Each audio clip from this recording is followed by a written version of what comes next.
Bonjour, je vous présente un travail qu'on a fait à plusieurs sur le thème de la devise française que tout le monde connaît. Et donc on a essayé de voir ce qu'il y avait derrière, si on pouvait trouver quelque chose qui serait un message spirituel aussi, puisque cette devise nous parlait et paradoxalement, en même temps, on sentait qu'elle n'était pas vraiment accomplie. Notre impression, c'est qu'il y a derrière cette devise un message à la fois laïque et en même temps spirituel.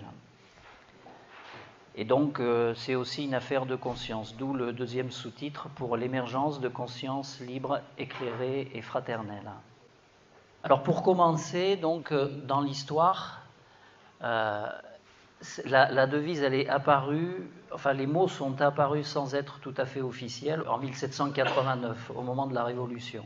Donc, à cette époque-là, on sortait on était encore dans un millénaire de ce qu'on appelle la monarchie catholique. La devise en tant que telle a fini par être admise au moment de la Troisième République, et c'est là qu'elle a fait partie vraiment de notre patrimoine reconnu. À la même date donc que le 14 juillet qui, comme vous le savez tous, est la fête nationale française. Alors si on essaye de comprendre ces trois termes, liberté, égalité, fraternité, mais pris donc un par un, voilà, on a ici quelque chose qui est dans la Déclaration des droits de l'homme. La liberté consiste à pouvoir faire tout ce qui ne nuit pas à autrui.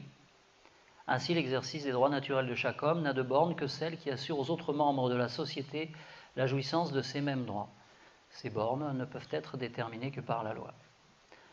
Donc, comme c'était dit tout à l'heure, il y a quelque chose qui est très en rapport avec la loi, la reconnaissance d'un droit, mais je me suis permis d'écrire en caractère gras ce qui ne nuit pas à autrui, parce que c'est vrai qu'aujourd'hui, je pense que la plupart d'entre nous sommes d'accord pour dire qu'il y a quelque chose de l'ordre de la liberté qui a été proposé à l'individu, mais en tout cas, moi je ne suis pas sûr que cette liberté ne nuise pas à autrui. Donc ça, c'est une image de cette fameuse liberté qui a été représentée, donc comme vous le voyez, comme on l'a vu tout à l'heure aussi, par quelque chose qui pouvait être assez violent. Du côté de l'égalité, donc ici, je vous ai repris quelque chose que j'ai trouvé dans l'étymologie de ce mot, parce que l'égalité, personnellement, j'ai un peu de mal avec ce mot. C'est quelque chose que j'ai du mal à me représenter. Et dans l'étymologie, on trouve deux termes, uni et juste, qui sont des sens qui sont en lien donc avec le terme égalité. Ça me parlait davantage, voilà. Quelque chose qui représente peut-être un mouvement vers l'unité ou la justice. Et puis, ça c'est une définition que j'ai pu trouver dans des définitions courantes, comme les dictionnaires sur le web, qui tout de même est intéressante, et c'est pareil, on peut se demander si c'est vraiment réalisé aujourd'hui. Donc pour les êtres humains, l'égalité est le principe qui fait que tous doivent être traités de la même manière, avec la même dignité, qu'ils disposent des mêmes droits et sont soumis aux mêmes devoirs. Donc ce mot notamment, enfin cette expression avec la même dignité, je la trouvais particulièrement intéressante. Déclaration des droits de l'homme, les hommes naissent et demeurent libres et égaux en droit.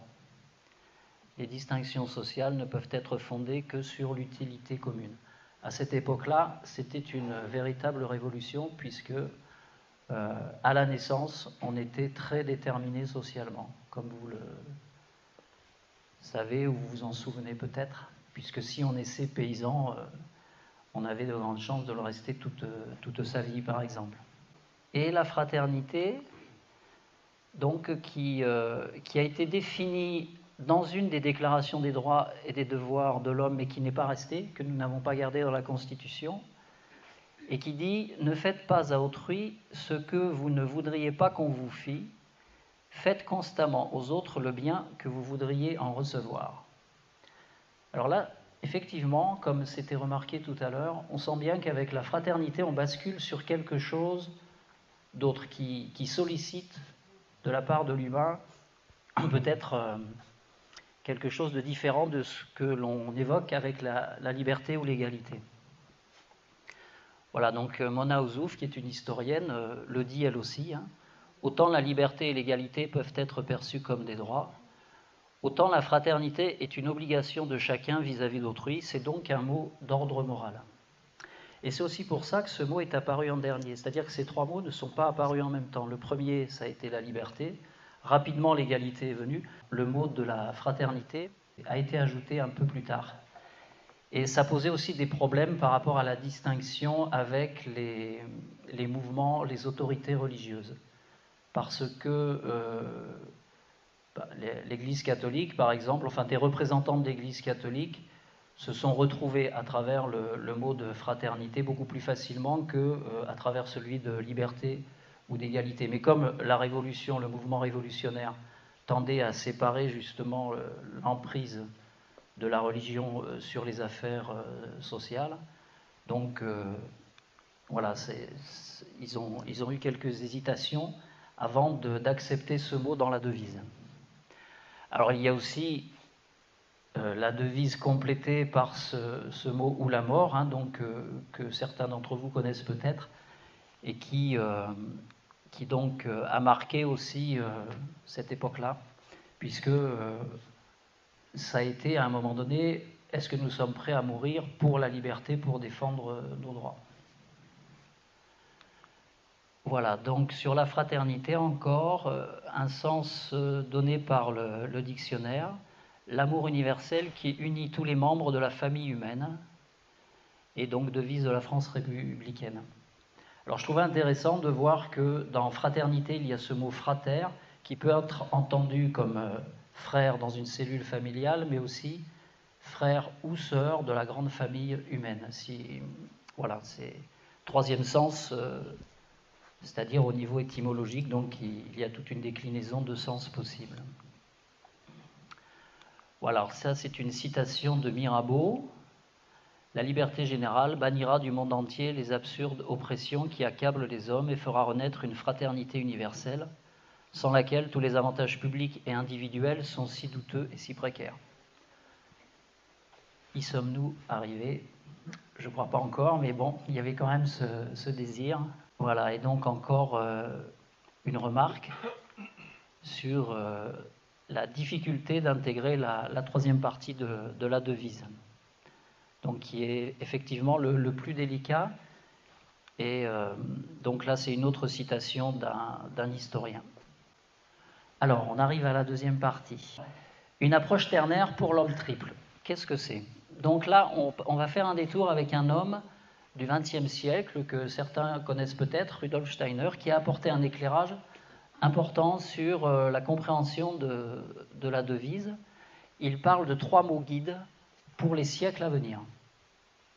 Il pense effectivement que cette devise concerne l'humanité, non pas seulement les Français, mais l'humanité, mais sur une période relativement longue et donc à venir. Hein. Donc, puisqu'il parle, lui, de cycles, de périodes, et par exemple, il pense qu'aujourd'hui, l'humanité se trouve à l'âme de conscience sur une période de 2160 ans. Donc, vous voyez que ça dépasse une existence humaine. Et nous y sommes entrés donc à partir de 1500, et ça va durer jusqu'à 3573. Alors, si ça vous intéresse, vous pouvez aller regarder dans ce qu'il raconte à ce sujet. Là, on ne peut pas trop non plus s'y attarder, mais on va quand même regarder un peu ce qu'il donne comme éléments. Donc voilà, ce qu'il dit, c'est que si on prend ces 3 éléments de la devise, comme ça, eh bien, d'après lui, on ne peut pas comprendre ce que ça signifie. Il faut vraiment approfondir quelque chose derrière.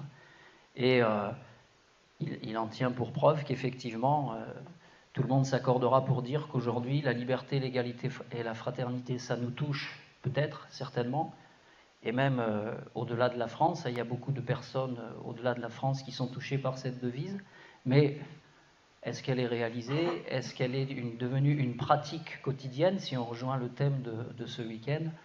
Je pense que là-dessus, on s'accordera pour dire qu'il y a encore des choses à explorer. Alors, il apporte par rapport à ces trois mots, pour chacun un éclairage. Donc, quand il parle de liberté, donc, il parle de l'âme, parce que pour lui, la liberté, c'est pas quelque chose qui s'exerce forcément sur le plan physique, mais plutôt sur le plan de l'âme. Donc, à cet endroit, effectivement, d'après Rudolf Steiner, les hommes n'accèdent à la liberté que lorsqu'ils veulent devenir libres dans leurs âmes. Voilà. Pour la liberté, on y reviendra. Pour l'égalité, donc, alors on n'est plus ici sur le plan de l'âme, ou peut-être qu'on part de l'âme, mais on va vers l'esprit. Donc ce qu'il dit, c'est qu'ils ne peuvent être égaux qu'en ce qui concerne l'esprit. Il ajoute donc l'esprit, ce qui nous saisit spirituellement est pour tous le même. Mais certainement pas l'âme, ni notre réalité quotidienne. Donc dans cette aspiration, il parle d'une aspiration vers l'esprit, il y a quelque chose qui peut se jouer de l'ordre de l'égalité. Et pour la fraternité, alors là, on revient dans la réalité, donc en ce qui concerne la vie commune, la vie des corps, dans l'existence physique, il faut que peu à peu, l'humanité s'élève à la fraternité, en ayant certainement intégré les étapes de l'âme et de l'esprit dont il parle auparavant. Et toujours pour cette époque que lui appelle l'époque de l'âme de conscience. Alors, suite à cette proposition de Rudolf Steiner, qui était quand même assez parlante pour nous, nous avons essayé de regarder qu'est-ce qui pouvait fonctionner sous forme de ternaire, qui pouvait être associé un peu à cette idée qu'il apporte de l'esprit, de l'âme et du corps. Donc sur le plan individuel, ça oblige à reconsidérer l'être humain de façon triple. Et donc on peut associer l'esprit à la tête, l'âme au cœur, le corps aux actes. Il y a toute une déclinaison possible, en fait, y compris au niveau de la société, sciences, religion et art, et puis après chez certains auteurs. Donc c'est pareil, je ne m'attarderai pas, mais c'est quelque chose que vous pouvez retrouver, et également dans différentes traditions. Donc là, vous avez le triskel celte, c'est ça ce symbole en haut à droite? Ouais. Alors, au niveau des triades, donc ici elles sont associées, c'est un champ d'exploration qui est vaste. On ne pourra pas s'attarder, mais ça vous donne quand même une idée de tous les liens que vous pouvez faire si vous avez aussi, vous, le désir donc de comprendre ce ternaire. Alors, pour essayer d'explorer un peu plus, nous proposons de regarder qu'est-ce que signifie pour nous, ou en tout cas pour le monde aussi, l'esprit. Donc dans la définition courante, il est question par exemple de conscience ou d'âme. Donc là, il y a peut-être une confusion possible, puisque pour l'esprit, au sens habituel du terme, pour certains, ça peut être aussi l'âme. Il n'y a pas forcément quelque chose de précis à différencier entre les deux. Et puis ça peut être associé aux facultés mentales ou de perception ou d'affectivité. Aujourd'hui, c'est le constat que l'on peut faire sur le sens qu'on donne au mot esprit. D'où, certainement, si on s'en tient à la proposition qui a été faite auparavant, une difficulté à comprendre la devise, forcément. Alors si on essaye de définir l'esprit, avec un regard plus spirituel, en s'inspirant un peu de ce que les traditions racontent, donc voilà une proposition qui vous est faite, elle est discutable, donc un principe universel d'où tout provient et où tout retourne, inaccessible et pourtant omniprésent, et donc cette idée que l'être humain, chaque individu, chacun d'entre nous, dispose d'un principe spirituel lui aussi ou divin en lui-même. Donc l'esprit serait déjà là en quelque sorte, mais inconscient ou on pourrait dire en germe, endormi, caché au cœur de l'âme. Voilà. Et donc, maintenant, pour la question de l'âme, alors, toujours ce parallèle entre la définition courante qui parle d'ensemble de phénomènes qui relèvent de l'esprit, vous voyez, donc si on parle de l'esprit, on a vu tout à l'heure qui nous renvoie à l'âme, et si on parle de l'âme, on est renvoyé à l'esprit, donc il y a quelque chose qui n'est pas vraiment, différencié. et qui est associé avec l'intelligence, bon, bien sûr, l'affectivité.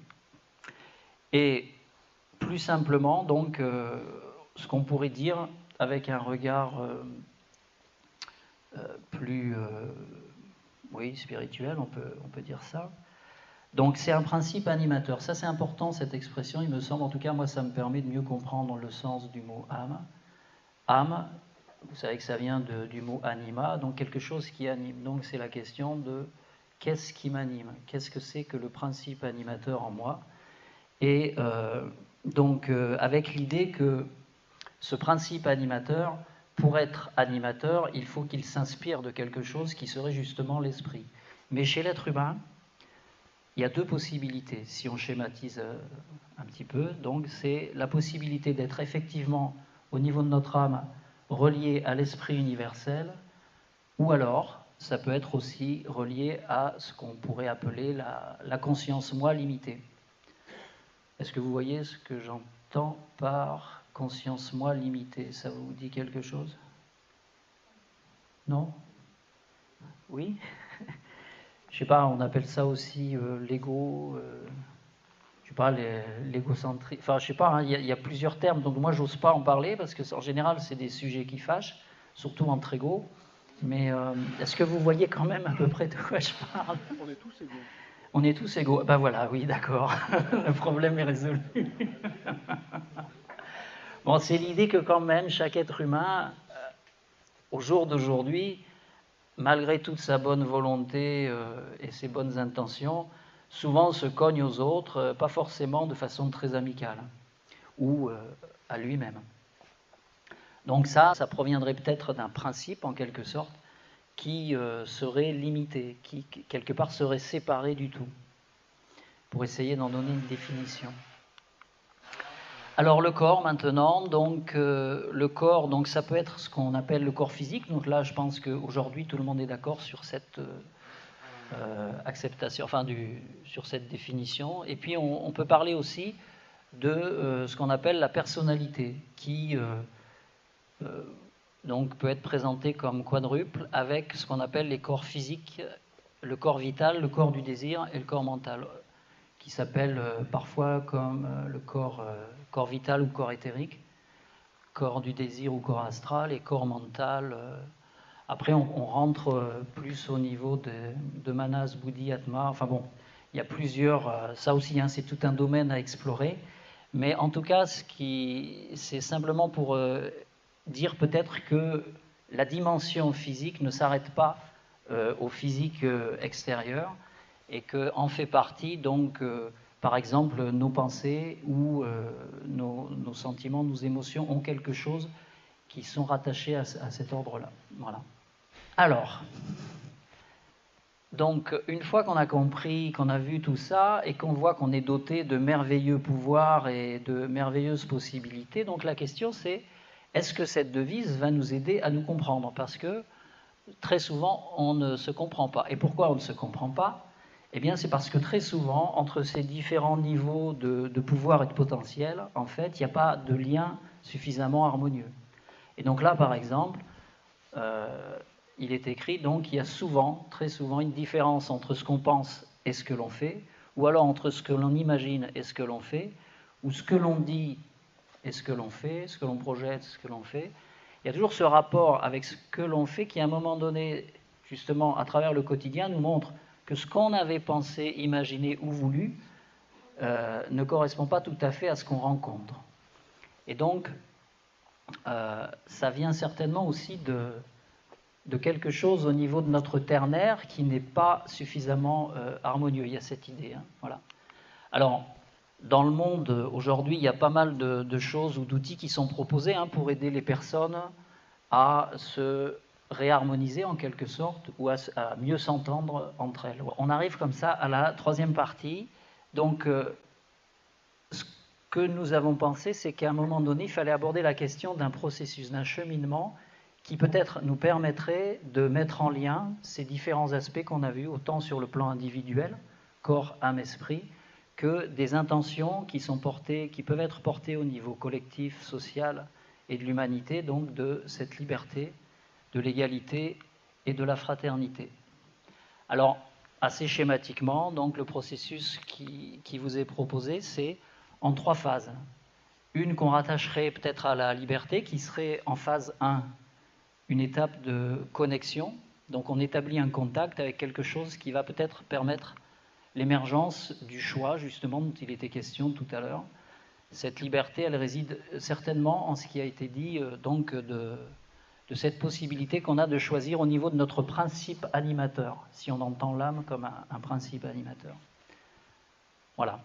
Donc, c'est traditionnellement situé au niveau du cœur, et c'est pensé aussi comme une possibilité de se relier à l'esprit. Et par contre, ce qui est important, c'est de savoir que quand on se connecte à ce principe en nous, on est instantanément mis dans un processus de transformation, qu'on le veuille ou non. Et c'est ça que peut-être il est important d'essayer de comprendre, si on veut mieux se comprendre et mieux comprendre comment on peut fonctionner avec les frères et sœurs autour de nous. Voilà, donc certainement que l'idée de la liberté de culte est très en rapport avec cette idée de la liberté à comprendre au niveau de l'âme, et pour chacun et pour tous. Donc si on poursuit ce processus, donc si on accepte cette connexion et si on accepte qu'elle puisse nous travailler, donc il y a quelque chose de l'ordre de ce qu'on pourrait appeler un éclairage ou un discernement qui peut se faire. Donc c'est le processus qui se poursuit. Et donc là, la personne, le candidat en quelque sorte, apprend à s'orienter, à discerner. Et en quelque sorte, on peut dire aussi l'esprit parle à nouveau. Sauf que je vous rappelle qu'il est inaccessible, et pourtant il est partout, donc si on veut l'attraper, on n'y arrivera pas. Voilà, donc la solution et l'obstacle sont en chacun de nous aussi, c'est une dimension importante. Si jamais nous sommes un obstacle, c'est que nous sommes aussi la solution, et si nous sommes la solution, c'est que bien souvent nous sommes aussi l'obstacle. Donc il y a quelque chose de paradoxal, mais peut-être de parlant. Voilà, et donc cette idée, par rapport à l'égalité, à la justice humaine, finalement, c'est que nous avons tous un accès possible à l'esprit. Et ça, c'est peut-être ça, la dignité de l'homme dont il était parlé tout à l'heure, qu'il faudrait apprendre à reconnaître entre nous, très certainement. Donc après cette phase d'éclairage, il y a quelque chose de l'ordre d'une décision, d'une mise en route qui s'incarne. Alors j'ai parlé du parade ici des Cathares parce que, je ne sais pas si vous connaissez la culture cathare, mais je la connais très peu d'ailleurs, mais il y avait à cette époque quelque chose de l'ordre de la reconnaissance de la dignité humaine et de l'égalité des êtres entre eux, puisqu'ils étaient très révolutionnaires à leur époque. Il y avait une considération égale pour la femme et pour l'homme, et aussi pour les personnes entre elles. Il n'y avait pas, si vous voulez, cette barrière